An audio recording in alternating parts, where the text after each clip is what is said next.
Action everybody. Action by Arjun గారు. Action. ఓ director నేనే. తెలుసు, ఆ ఫిలిం హీరో నేనే.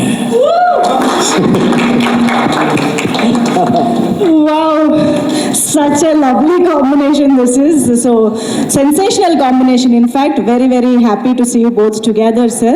So I think ముందుగా ఉపేంద్ర గారు అంటే అర్జున్ గారు మీకోసమే రాశారేమో అన్నట్టుగానే ఉన్నాయి క్యారెక్టర్స్. నిజం చెప్పాలంటే వీఆర్ సీయింగ్ ఉపేంద్ర గారు అగైన్ ఇలాంటి ఒక కంటెంట్ తోటి. సో ఒక్కసారి హౌ ఇస్ ఇట్ సార్? అందరికీ నమస్కారం.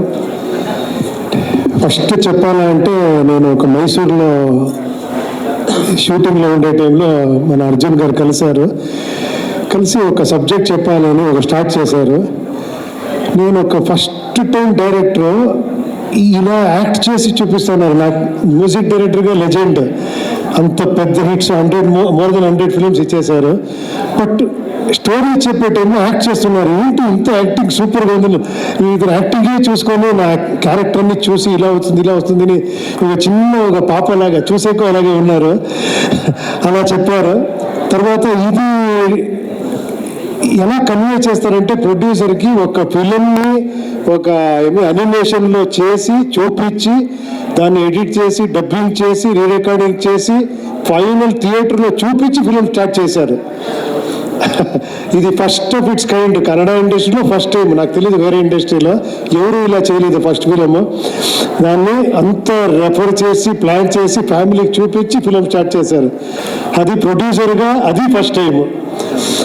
నెక్స్ట్ ఏమంటే ఇది స్టార్టెడ్ విత్ శివಣ್ణ గారు. శివಣ್ಣకు ఒక చిన్న లైన్ చెప్తే అది ఆయనే చెప్తారు. అది ఆయన చెప్తేనే బాగుంటుంది.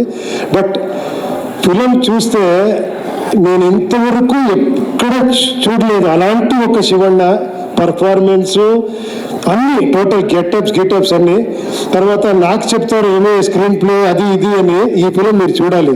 నేను ఫస్ట్ ఫిలిం ఒక చిన్న ఫిలిమే చేశాను. నేను ఫస్ట్ ఫిలిం ఈయన ఫస్ట్ ఫిలింలోనే అది ఏంటి స్క్రీన్ ప్లే చేశారంటే అది మీరు చూడాలి. నేను చెప్పకూడదు. అది ఏమారో ఇంకో 2-3 ఫిలిం చేస్తే కృష్ణపూర్ వచ్చి ఏంటి ఇది ఇలా స్క్రీన్ ప్లే ఎలా చేసింది అడగాలి.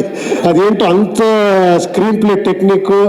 మన గీతమ్మ గారు ఎప్పుడో చెప్తూ ఉంటారు అది ఏంటి ఎలా వచ్చింది ఐడియా ఎలా రాశారు ఇది అని అప్పుడప్పుడు చెప్తూ ఉంటే నేను ఆ టైంలో ನೋಡಿರಲಿಲ್ಲ పిక్చర్. నేను ఇంక ಹೇಳ್ತಿರಲಿಲ್ಲ అనుకుంటున్నాను. నేను పిక్చర్ తోరిసిಲ್ಲ ನೀವು. ఆಮೇಲೆ తర్వాత చూశాను. రియలీ సో ఒక డైరెక్టర్ శివಣ್ణ గారు చెప్పారు ఈ ఫిలిం అయిన తర్వాత ఒక ఎక్స్ట్రాడినరీ డైరెక్టర్ అయిపోతారు అని. రియల్గా చెప్తున్నాను. మీరు చూస్తే మీరు ఇదే మాట చెప్తారు. అంత ఒక మంచి ఫిలింలో నాకు గెటప్ ఇచ్చారు. ఎవరు డోరే చేయలేదు అలాంటి ఒక గెటప్ ఇచ్చారు. మీరు చూడండి ఆ గెటప్ ఎలా ఉంది, ఆ పర్ఫార్మెన్స్ ఏం కావాలో స్ట్రిక్ట్గా లేదు. సార్ నాకు ఇది కావాలా అది సీనియారిటీలో ఏం లేదు. సార్ ఇదే సార్ నాకు ఇంత కావాలి అలా ఇది కరెక్ట్ సార్ బాగా సార్ ఓకే సార్. ఇంత సాఫ్ట్గా అంత భయంకరంగా ఫిలిం చేశారు. హ్యాట్స్ ఆఫ్ డైరెక్టర్ గారు. Really God bless you. Super. డెఫినెట్గా తెలుగులో ఎప్పుడూ టాలెంట్ అంటే ఇంత చూస్తారు. అందుకే నేను ఇక్కడ ఉన్నాను. డెఫినెట్గా మీకు అలాగే ప్రోత్సాహం ఇస్తారు. డెఫినెట్గా I wish you all the best. మీరు చూడండి, మీరు బ్లెస్ చేయండి. Thank you very much.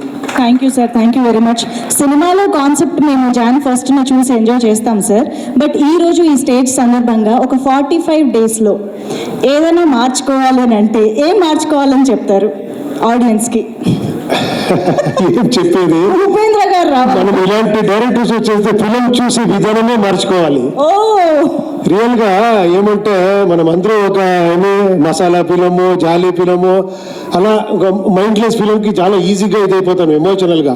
But అంత ఎమోషన్ పెట్టుకొని అన్ని కమర్షియల్ ఆస్పెక్ట్ పెట్టుకొని అలాంటి ఒక డిఫరెంట్ వరల్డ్ చూపించి అలాంటి ఒక సబ్జెక్ట్ని ఫస్ట్ టైం తీసుకొని కన్విన్స్ చేసేది ఉంది కదా, అది అంత ఈజీ కాదు. He is really successful in that. Really super sir. Super very very well sir. Thank you so much sir. అలాగే శివಣ್ణ మిమ్మల్ని కూడా ఒక క్వశ్చన్